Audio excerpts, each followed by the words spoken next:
Hello সবাইকে, কেমন আছো সবাই জানিও অবশ্যই।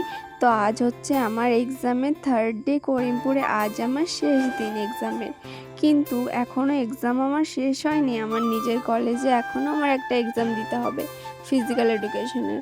আর দেখো, লিখতে লিখতে আমার হাতের অবস্থাটা জাস্ট দেখো কি হয়ে গেছে। যেহেতু আজ আমাদের করিমপুরের শেষ পরীক্ষা, তাই ভাবলাম একটু পার্কে যাব ঘুরতে। হ্যাঁ, এটাই হলো করিমপুরের সেই ফেমাস মেঘনা পার্ক। আজকে ওয়েদারটা জাস্ট একবার দেখো, অনেক হাওয়া চলছে।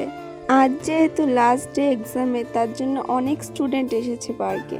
পার্কে এন্ট্রি করার জন্য 10 টাকা দিয়ে টিকিট কাটতে হয়। আমি পার্কে ঘোরাঘুরি করছিলাম আর ভাবছিলাম কিছু ছবি তুলবো, কিন্তু একদম ভালো ফটো আসছিল না। যেমন হাওয়া চলছিল তেমনই খুব গরমও পড়েছিল। ঘুরতে ঘুরতে আর ভালো লাগছিল না। পার্কের ভেতরেই একটা রেস্টুরেন্ট ছিল আর খিদেও পাচ্ছিল, তাই ওখানে চলে গেলাম। আজ আমাকে পেতনির মতন লাগছিল, তাই হয়তো ফটো ভালো আসছিল না। বিরিয়ানি অর্ডার করেছিলাম আর রেস্টুরেন্টের ভেতরটা অনেক সুন্দর ছিল। এসি চলছিল, খুব ভালো লাগছিল ভেতরে গিয়ে। ওখান থেকে খাওয়া দাওয়া সেরে চলে গেলাম বালাজিতে। দেখতে আসলাম কেমন কি পাওয়া যায় এখানে। এখানে তো রাখি, প্রিয়স্মিতা, আখি আরো অনেকেই এসেছিল।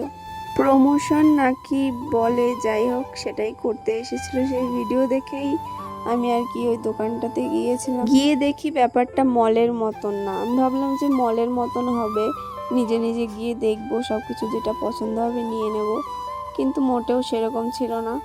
তো সেখান থেকে আমি সোজা চলে আসলাম বাড়ি। আর বাড়ি এসে দেখি আমার দিদি এসেছে। এটা হচ্ছে আমার কিউট সিস্টার।